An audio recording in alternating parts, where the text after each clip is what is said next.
Olá, gente, tudo bem? Saudações para vocês. Saudações jurídicas. Vamos falar hoje de um casinho super, ultra, mega interessante. O caso Mahanoy School District versus, eu vou tratar aqui por BL, tá bom? É um caso que, em suma, tá? Para você já entender. Até onde vai a liberdade de expressão e pensamento fora do âmbito escolar que tem a ver com a escola? Menina que xingou a escola por não ter passado, sido aprovado no teste para T-Leader. E o que aconteceu? Esse caso chegou na Suprema Corte Americana. Tá? E ele ainda colocou em choque, em reanálise, o caso Tinker versus Des Moines Independent Community School District. Tá? E ainda o Bethel School District e 403 versus Fraser. Então, vamos falar um pouquinho sobre esse caso Mahanoy. O caso Mahanoy está aqui, ó, a decisão da Suprema Corte Americana de outubro de 2020, entrou em outubro de 2020, decidida em 23 de junho de 2021. Gente, vamos olhar aqui. O caso, como eu disse, ele considerou-se a primeira emenda proíbe funcionários de escolas públicas de regularem o discurso dos alunos que ocorre fora do campus. O que a BL fez? Ela é estudante dessa escola, ela tentou entrar para o time de T-Leaders, líder de torcida, mas ela não conseguiu. Em vez disso, ela foi oferecida a ela uma equipe no Colégio Júnior, né? No time Júnior. Naquele fim de semana, ela foi numa loja de conveniência com duas amigas e enviou uma foto mostrando o dedo do meio.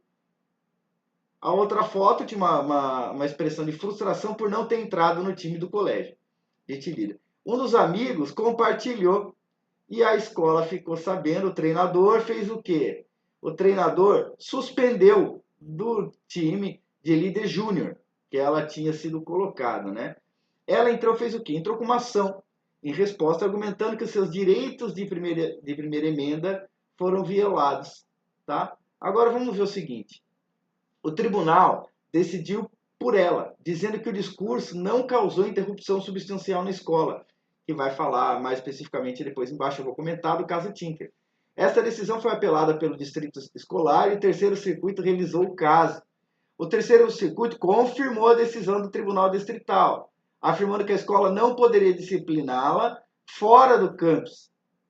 O distrito recorreu novamente, pedindo ao Supremo Tribunal, à Suprema Corte, para decidir se o padrão articulado pela primeira vez lá no caso Tinker, independente versus, né, comunidade independente de Des Moines, se aplicaria ao caso. Em Tinker, a Suprema Corte decidiu o quê? Tá, no Tinker 81, as escolas públicas poderiam regular o discurso do aluno que interrompe materialmente as aulas ou envolve desordem substancial ou invasão dos direitos dos outros. O Distrito Escolar de Mahanoy argumentou que estava tentando impedir a interrupção da escola, suspendendo ela do time junto. Por votação, olha só, hein, gente, 8-1, a Suprema Corte concordou com os tribunais inferiores e falou que a atividade dela não causa nenhum dano substancial, de interrupção substancial, pois o registro mostrava que houve apenas uma discussão de 5 a 10 minutos em uma aula de álgebra e alguns transtornos entre membros da torcida. O ministro Brewer explicou que o mero desconforto ou desconfortos, né, que podem ser causados, que vem da expressão de opiniões impopulares, não é suficiente para permitir a punição do discurso. Então daí foi delineada três categorias de discursos que a escola poderia regular. Então o que a escola pode regular? Discurso indecente, lascivo, vulgar nas dependências da escola. Discurso que promove o uso de drogas ilegais durante viagens de classe. E discurso que parece suportar o imprimatur da escola. Digamos assim, o imprimatur no sentido como um jornal escolar. Tá?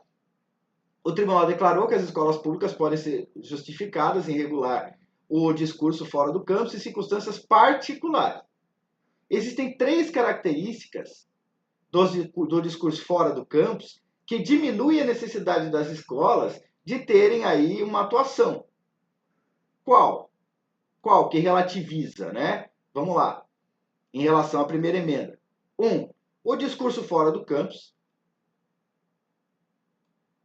normalmente cai dentro da zona de regulação dos pais, em vez da responsabilidade da escola. Tem aí o quê? O pátrio poder. Dando à escola o poder ao discurso regular do aluno dentro e fora do campus, né, a regular o discurso fora e dentro do campus, significaria uma regulamentação 24 horas por dia, 7 dias por semana, o que impediria completamente o aluno de se desenvolver esse tipo de discurso. E 3, as escolas deveriam proteger o discurso impopular porque são os berçários da democracia.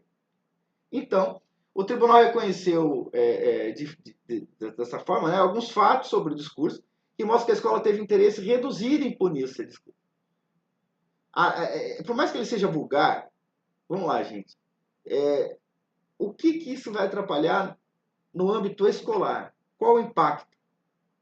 O tribunal reconheceu que a escola tem interesse de proibir seus alunos de usarem linguagem vulgar. Sim. Em críticas a funcionários de escolas. Sim. A escola tem interesse em ensinar boas maneiras aos alunos, mas esse interesse é diminuído nesse caso, porque BL não usou linguagem vulgar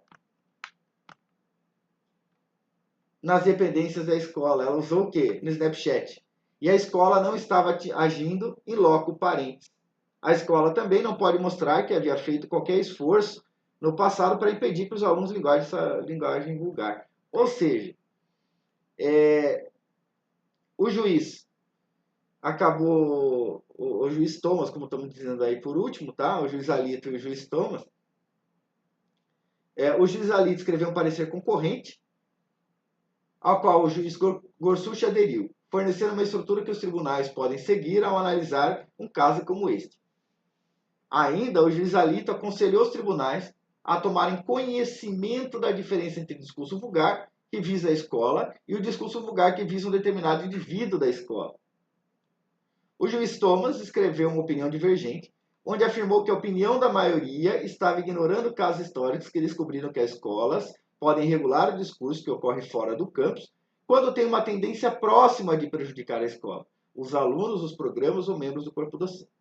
O juiz Thomas diz que pode haver boas razões para o tribunal se afastar dessa regra histórica, mas eles falharam em abordar as razões por trás do afastamento. Então, gente, esse é o caso icônico, o caso Mahanoy Area School District versus BL. Então, aí vocês veem, ele está falando como um menor, né? E muito interessante, eu espero que vocês tenham gostado e vamos ver qual vai ser, se há alguma respectiva apreciação pela nossa Suprema Corte de uma questão nesse sentido, tá bom?